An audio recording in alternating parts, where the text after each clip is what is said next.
Hello, hello, my squad. So if you haven't guessed it by now, today's video is going to center around the Duke and I and the Bridgerton series. If you have not read the books or watched the series, then you may want to come back to this video a little later, because I'm sure there's going to be some spoilers, and I don't want that to happen for you. So go ahead and click out now and come back a little bit later. So I want to start with the Bridgerton series itself. I understand that Shonda Rhimes read one of the Julia Quinn romance novels and enjoyed it so much that she reached out to her and basically said that she wanted to create a series based off of these books. So once I found out, I went to the Julia Quinn website because I was curious about these romance novels. So I found that there are 8 novels, one for each of the Bridgerton children, and they all focus on that child's romance. So The Duke and I was book number 1 that focuses on Daphne. So Daphne and Simon are the focus of that book. While there are some other characters in this book that are also on the series, it is to note that there are a few that are not. So Queen Charlotte is not in any of the books. She was a character that was created specifically for the show. Lady Danbury is in the book, but she has a different role in the book, a very small role in the book compared to what she has in the series. And I enjoy Lady Danbury's character in the series, obviously more than in the book. The Featheringtons are mentioned in the book, but very little. So it's a little bit better, not a little bit, it's a lot better under the series because they focus a little bit more on their characters. Marina was not in The Duke and I at all. And my understanding about her, though, is she is not a distant cousin of the Featheringtons. She's actually a distant cousin of the Bridgertons. So I'm not sure why they switched that up and put her under the Featherton family when that's not the case in the books. And I don't know whether when she shows up in the books, but that character was changed for the series as well. Now, if they follow suit with the books, then I can expect that season 2 is going to follow Anthony's romance, which makes sense because in the last episode, he did talk about finding and declaring his intentions. So I'm assuming that they're rolling into season 2 being about Anthony. I'm hoping that they don't drop Daphne and Simon too much. I'm sure that they are going to be more background characters in season 2 because it's not really about them anymore. So that should be interesting to see how their married life goes from here, and if they show any of that. They did have a child at the end, so I'm curious to find out how that goes as well. There's a couple things about the show that I'm curious to find out if they will bring up in future seasons, or if we're only going to find out about them in the books. So my curiosity number 1 is all the Bridgerton children were named in alphabetical order from A to H.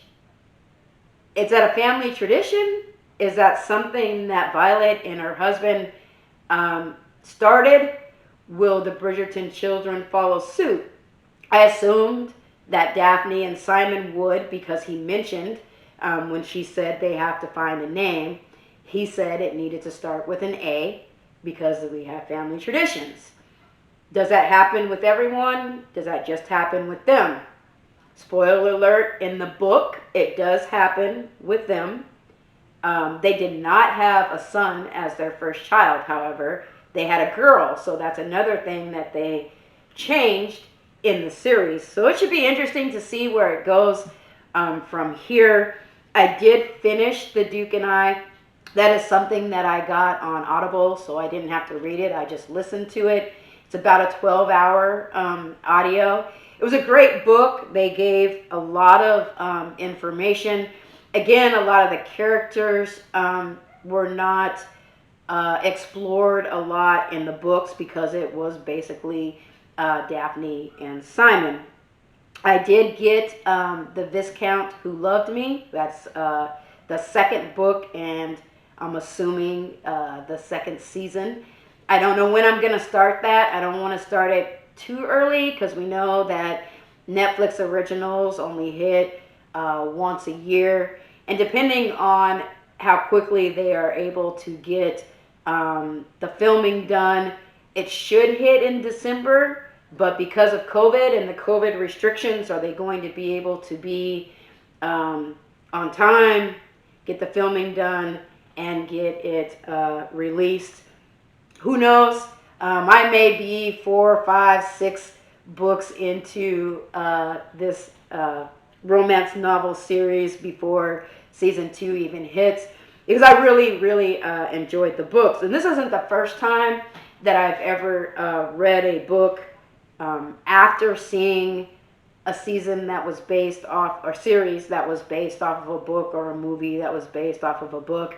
And in some instances, I've read books, and all of a sudden you have these movies or series that come out that I watch just to see whether they match up or not.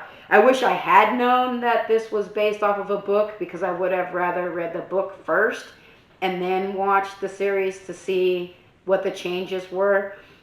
All in all, I enjoyed the series very much, even though there were several changes made.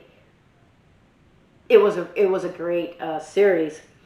One other thing that I noticed is that they focused on a bee about 3 or 4 times in the series. So I'm curious to know the background on the bee. What significance does that bee play for the Bridgerton family? So whether or not they will provide that information in future seasons, or whether I'll find that out in the book, I am curious to know. I will be very disappointed if they don't mention that at all, because I'm kind of curious to know. There had to be a point in it, because they showed it, like the season opened with this bee, and then they had a close with this bee. So there has to be a significance to this bee. The other thing is that they mentioned the father several times throughout the show. You know, the conversation between Daphne and Eloise, that he had died just before Hynacinth was born. So I'm curious to know if they're going to touch on that anymore, if there's any significance to his death as it relates to the show. Curious to know what happens to Queen Charlotte if the king dies. Since she isn't a part of the books, I won't find that out as far as the books go. So that's going to be waiting on the next seasons to start, and if they even touch on that at all. It's almost like every time someone comes to tell her about her husband, the first thing she asks is he dead? So I'm curious to know what happens with that storyline as well. Lady Whistledown was a big part of the series. She was the narrator at the start of every episode. She also is a piece of the book, and she begins every chapter as well. She doesn't go as in-depth as she does on the season. The book, she gives like really small clips of different things. But they revealed who she was at the end of the season.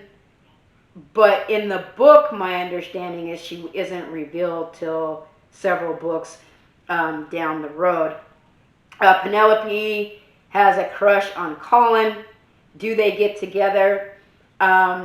I was pleased to know that in reading The Duke and I, they actually do, because they are in the book, and they're part of that whole dynamic as well. So it's interesting. I can't wait to get to the next book to kind of see how that goes, and then to watch the season and to see how much they stick to the book and how much they veer off. I know that sometimes they have to change up some of that to make it a little more interesting, a little more involved. And I appreciate that, because it does give a little more background to what you don't get in a book. Again, I did watch several interviews with Julia Quinn, and as far as it appears, she enjoys the season as well. She is impressed by where they have taken it, and that is great to know as well. So I look forward to seeing what happens from here on out. If you have any thoughts, go ahead and leave them in the comments. I hope to update you on my next book, but I don't want to, I guess, discuss the book until the season comes out, because I don't really want to mess up anything for anybody. But when you don't know what they're going to show, I guess it doesn't matter what you talk about, because you don't know if they're going to hit on it or not. So we'll see what I decide to do. I don't know when I'm going to start book 2 yet. Hopefully soon, because they are great books. Julia did a great job with the first one, so I can't wait to see what she does for the second one. Well, that's all I've got for you today. Hopefully I didn't give any spoilers if you decided to go ahead and watch it, the video, even though you haven't seen Bridgerton. So we'll talk to you soon. Have a fantastic day. Peace out.